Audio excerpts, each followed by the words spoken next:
大家好，你也能专业的了解口腔知识。嚼槟榔在一些地方很流行，可你知道它对口腔有多大危害吗？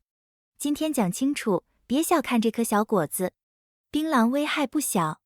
首先，它很硬，嚼久了磨损牙齿，牙釉质变薄，牙齿容易裂甚至掉。其次，槟榔里的化学物质，比如槟榔碱，会刺激口腔黏膜，时间长了可能变白、变硬，这是口腔黏膜下纤维化，不好逆转。更严重的是，牙龈出血，牙周炎也会加重，嚼的人常有红黑牙渍，口气也不好闻。最吓人的是癌症。世界卫生组织把槟榔列为1级致癌物，嚼槟榔的人得口腔癌风险比不嚼的高几十倍。尤其加了烟草或石灰的槟榔，致癌性更强。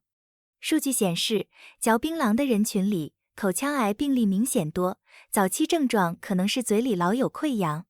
这可不是吓唬人，科学早证明了。总结一下，嚼槟榔伤牙、毁口腔，还可能致癌，危害比你想的大。爱惜自己，尽量戒掉吧。祝大家口牙齿健康，吃嘛嘛香。